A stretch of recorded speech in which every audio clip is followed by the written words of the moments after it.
ஓம் சக்தி தாயே துணை. என் அன்பு குழந்தையே, இன்று இந்த வராகி உனக்கு நல்ல ஒரு விஷயத்தை சொல்வதற்காக வந்திருக்கின்றேன். நீ யாரை அதிகமாக நேசிக்கின்றாயோ அவர்களுடைய மனதில் என்ன இருக்கிறது என்பதனை உன்னிடத்தில் தெரிவிப்பதற்காக வந்திருக்கின்றேன். மனதில் இப்பொழுது ஏகப்பட்ட குழப்பங்கள் எல்லாம் இருந்து கொண்டிருக்கின்றதல்லவா? வாழ்க்கையில் பிரச்சனைகள் தொடர்ச்சியாக வந்து கொண்டிருக்கும் பொழுது நாம் யாரை நேசிக்கின்றோமோ அவர்களிடத்தில் சரியான பதில் கிடைக்காமல் இருப்பது என் குழந்தையின் மனதிற்கு மிகப்பெரிய வேதனையை கொடுத்திருக்கிறது. உன் துணையின் மனதில் என்ன இருக்கிறது என்பதனை நீ புரிந்து கொண்டாயா? ஒருவேளை நீ புரிந்து கொள்ளவில்லை என்றால் உன் வராகியின் வாக்கினை கேட்ட பிறகாவது இந்த நிச்சயமாக உனக்கு ஒரு தெளிவு கிடைத்துவிடும். இன்றைய நாளை என் குழந்தை நீ நல்லபடியாக கடந்து விடுவாய் அல்லவா? என் அன்பு குழந்தையே, உன்னுடைய மனதிற்குள் சந்தோஷத்தை அது கொடுத்தால் நீ நிச்சயமாக உனக்கான செயல்களை எல்லாம் நல்லபடியாக செய்ய தொடங்கி விடுவாய். அந்த நம்பிக்கையில் தான் உன் வராகி இப்பொழுது உன்னோடு பேசிக் கொண்டிருக்கின்றேன். உன் மனதில் ஒரு விஷயத்தை பற்றி மட்டுமே நீ வரிந்து நினைத்து கொண்டு எதையும் செய்ய முடியாமல் முடங்கி கிடக்கின்றாய். இனிமேலும் அப்படி இருக்கக்கூடாது. அதற்காகத்தான் வராகி உன்னிடத்தில் இதை தெரிவிக்க வந்திருக்கின்றேன். உன் மனதில் இருக்கின்ற எண்ணங்கள் யாவுமே நீ யாரை நேசிக்கின்றாயோ அவரை பற்றி மட்டும் இருக்கிறது. அது மட்டுமே உன்னை சுற்றி சுற்றி எப்பொழுதும் வந்து கொண்டிருக்கின்றது. உன்னுடைய கவனத்தை வேறு எங்கும் உன்னால் திசை திருப்ப முடியவில்லை. அவர்களிடத்தில் ஒரு நிமிடம் பேச முடியவில்லை என்றால் கூட உன் மனது அதிகமான வேதனைப்படுகிறது. ஆனால் பல நாட்களாக பேசாமல் இருந்து கொண்டிருப்பது உனக்கு மேலும் மேலும் உன்னுடைய வேதனைகளை கொடுத்து கொண்டிருக்கிறது. அதிகாலை எழுந்தவுடனே அதே நினைப்பில் தான் நீ இருந்து கொண்டிருக்கிறாய். எப்பொழுது பேசுவார்கள் என்ற எண்ணம் மட்டுமே உனக்குள் இருந்து கொண்டிருக்கிறது. அதை தவிர வேறு எந்த ஒரு சிந்தனையும் உன்னுடைய மனதிற்குள் இல்லை. இன்று நாம் என்ன செய்ய வேண்டும், என்ன விஷயத்தை சாதிக்க வேண்டும் என்ற சிந்தனைகளை எல்லாம் மறந்து நம் வாழ்க்கை ஏன் இப்படி இருந்து கொண்டிருக்கின்றது? நமக்கு மட்டும் ஏன் இப்படியெல்லாம் நடக்கிறது? நான் மட்டும் ஏன் இப்படி சந்தோஷமே இல்லாமல் இருந்து கொண்டிருக்கின்றோம் என்ற மனநிலையில் நீ இப்போது இருக்கிறாய். உன் மனநிலையை உன் வராகி நான் நன்கு அறிந்த காரணத்தினால்தான் இன்று உனக்கு நல்ல காலத்தினை நல்ல வாக்கினை நான் தந்து கொண்டிருக்கின்றேன். என் குழந்தையே, உன் மனதில் ஏற்பட்ட பல காயங்களுக்கு நிச்சயமாக உன் வராகி நல்ல ஒரு பதிலையும் நல்ல ஒரு தீர்வினையும் கொடுக்கப் போகிறேன். உனக்கு யார் அதிகமாக பிடிக்கின்றதோ அவர்களின் மனதில் என்ன இருக்கிறது என்பதனை நான் உனக்கு தெளிவாக சொல்லிவிடுகின்றேன்.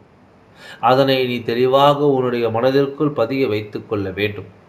நீ நேசிப்பவர் இப்பொழுது மனதளவில் சில மாற்றங்களை கொண்டிருக்கின்றார்.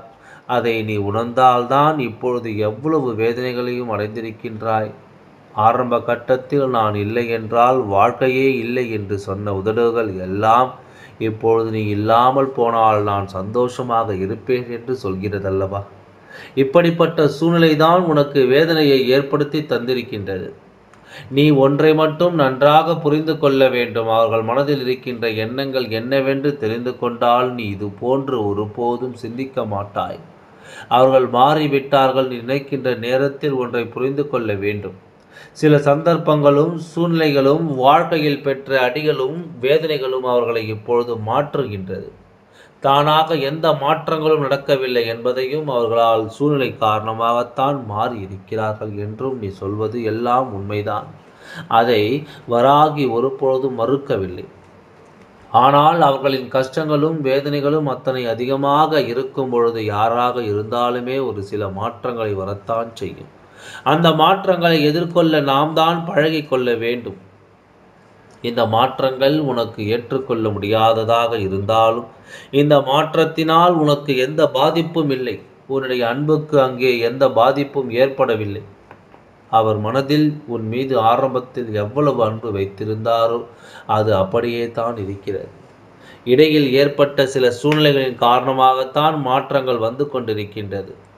ஆரம்பத்தில் பேச்சுகள் அதிகமாக இல்லை. ஆனால் அதன் பிறகு பேசுவதற்கு அதிகமாக தொடங்கிவிட்ட பிறகு இப்பொழுது கருத்து வேறுபாடுகள் அதிகமாக வர தொடங்கி இருக்கிறது அல்லவா? இது போன்ற கருத்து வேறுபாடுகள் ஏற்படும் போது இது நமக்கு உகந்த வாழ்க்கைதானா என்று கூட நீ சிந்திக்கின்றாய். ஆனால் உன்னுடைய அந்த நேசிக்கும் உறவானது உன்னுடைய துணையானவர் ஒருபொழுதும் இந்த வாழ்க்கையை நமக்கு சரியானது இல்லை என்று சிந்தித்து விடக்கூடாது கிடையாது. கோபத்தில் வார்த்தைகளை அதிகமாக விட்டாலும் எந்த ஒரு சூழலிலும் நீ எனக்கு வேண்டாம் என்றோ இந்த வாழ்க்கை எனக்கு சரிப்பட்டு வராது என்றோ அவர் சொல்ல நினைத்ததே கிடையாது. நீ கூட அவசரத்தில் ஏன்தான் இந்த வாழ்க்கையை நான் தேர்ந்தெடுத்தேனோ, எதற்காக இந்த வாழ்க்கை எனக்கு இத்தனை கஷ்டத்தை கொடுத்து விட்டதோ, நான் எடுத்த தவறான முடிவினால்தான் இப்பொழுது எத்தனை கஷ்டங்களையும் அனுபவித்துக் கொண்டிருக்கின்றேன் என்றெல்லாம் நினைத்திருக்கின்றாய். ஆனால் உன்னுடைய துணை ஒருபோதும் அப்படி நினைத்தது கிடையாது. அவரின் உணர்வுகளுக்கு நீ மதிப்பு கொடுக்க வேண்டும். அது மட்டுமல்ல என் குழந்தையே, உங்கள் இருவரின் உணர்வுகளையும் நான் மதிப்பு கொடுத்து கேட்டுக்கொண்டு தான் இருக்கின்றேன். அவர்களுடைய எண்ணங்கள் என்னவாக இருக்கிறது தெரியுமா? நான் எத்தனையோ கஷ்டப்பட்டு இந்த வாழ்க்கையில் முன்னேற்றம் அடைய நினைக்கின்றேன். ஆனால் நம்முடைய சூழ்நிலை இப்பொழுது சரியில்லையே. இந்த வாழ்க்கையை நாம் இப்போது அமைத்து கொண்டால் நம்முடைய எதிர்காலம் நன்றாக இருக்குமா? நம்மை நம்பி வந்தவர்களை நாம் சந்தோஷமாக வைத்து பார்த்து கொள்ள முடியுமா என்று அச்சத்தால் தான் இப்பொழுது உன்னை விட்டு சிறிது தூரம் விலகி நின்று கொண்டிருக்கிறார்கள். உன் மீது அதிக அன்பு கொண்டதால் தான் இந்த பிரிவும் ஏற்பட்டிருக்கிறது என்பதனை நீ புரிந்து கொள்ள வேண்டும். அம்மா சொல்வது யார்? உன் மீது உண்மையான அன்பு வைத்தது யார்? இதையெல்லாம் நீயாகவே புரிந்திருப்பாய். சந்தர்ப்ப சூழ்நிலையின் காரணமாக யார் உன்னை விட்டு பிரிந்து நிற்கின்றார்களோ அவர்களுக்கு மட்டுமே இந்த வராகியின் வாக்கு பொருந்தும் என்பதனை நீ மறந்து விடாதே. அவர்கள் எப்பொழுதும் உன்னை வாழ்க்கையில் இருந்து விரட்டி அடிக்க வேண்டும் என்று நினைத்தது கிடையாது. உன்னுடைய உண்மையான அன்பினை புரிந்து கொள்ளாமல் உன்னை வாழ்க்கையில் இருந்து விரட்டி அடிக்க வேண்டும் என்று விலகி நிற்பவர்களுக்கு இந்த வராகி வாக்கு பொருந்தாது என்பதனை நீ புரிந்து கொள்ள வேண்டும். நான் உனக்கு துணையாக இருப்பேன் என்று வாக்குறுதியை கொடுத்துவிட்ட பிறகு அதை காப்பாற்ற முடியாத சூழ்நிலை ஏற்பட்டு விடுமோ, வாழ்க்கை நமக்கு மேலும் மேலும் கஷ்டத்தை கொடுக்கிறது என்ற பயத்தினால்தான் இப்பொழுது உன்னை விட்டு ஒதுங்கி நின்று கொண்டிருக்கின்றார்களே தவிர அவர்களுடைய அன்பில் எந்த ஒரு மாற்றமும் இல்லை. நிச்சயமாக தன்னுடைய வாழ்க்கையில் உனக்கான இடத்தை அப்படியே தான் அவர்கள் வைத்திருக்கிறார்கள். உன்னிடத்தில் அதிகமாக பேச வேண்டும் என்ற நிறைய விஷயங்களை தன் வாழ்க்கைக்குள் தனக்கு நடக்கின்ற கஷ்டங்களையும் சோதனைகளையும் இன்பங்களையும் துன்பங்களையும் சேகரித்து வைத்து கொண்டிருக்கிறார்கள்.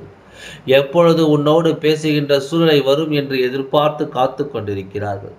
அவர்களுக்கான நேரத்தை அவர்கள் எதிர்நோக்கி நின்று கொண்டிருக்கின்றார்கள்.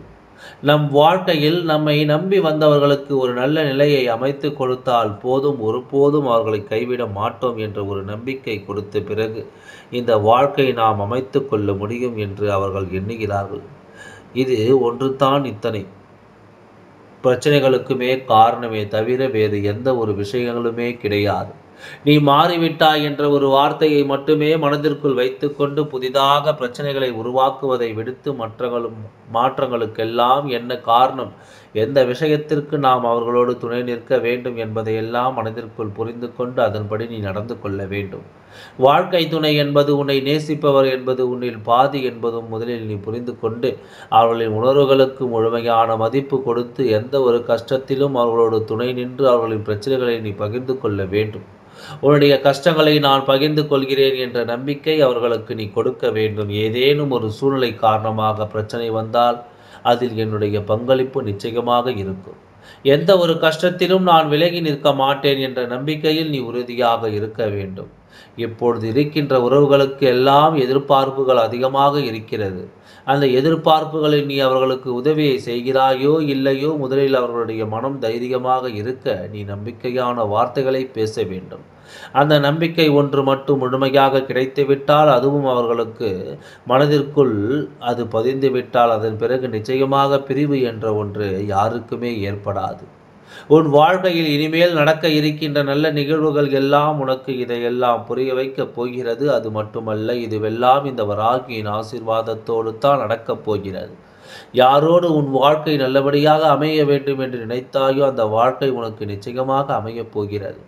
உன் மீது எத்தனை நாட்களாக தேக்கி வைத்த அந்த அன்பினை ஒட்டுமொத்தமாக உன்னுடைய உயிரானவர் உன்னிடத்தில் வந்து காட்டப் போகின்ற நாள் நெருங்கிவிட்டது. எந்த ஒரு சூழ்நிலையும் இனி உன்னை விட்டு பிரியாத ஒரு நிலைமைதான் ஏற்பட போகின்றது. நீ காலம் முழுவதும் எத்தனை நாள் பட்ட கஷ்டத்தையும் அனுபவத்தையும் சேர்த்து வைத்து சந்தோஷமாக வாழ வேண்டும். எந்த ஒரு சூழ்நிலையிலும் உன்னில் இருக்கின்ற இந்த நம்பிக்கையை மட்டும் கைவிட்டு விடாதே. உயிரான உறவாக இருக்கும் பட்சத்தில் அது உன்னை விட்டு வேறு எங்கும் சென்று விடாது என்பதில் மட்டும் நீ எப்பொழுதும் கவனமாக இருந்துவிட்டால் போதும். யார் உன்னாலும் எந்த ஒரு சூழ்நிலையிலும் உன்னுடைய உயிரான அந்த உறவை விட்டு கொடுக்காமல் நீ சந்தோஷமாக இருக்கின்ற பட்சத்தில் நிச்சயமாக இனி உன்னுடைய வாழ்க்கை உனக்கு சொர்க்கமாக மாறும் என்பதனை நினைவில் வைத்துக்கொள். ஓம் சக்தி தாயே துணை. நன்றி, வணக்கம்.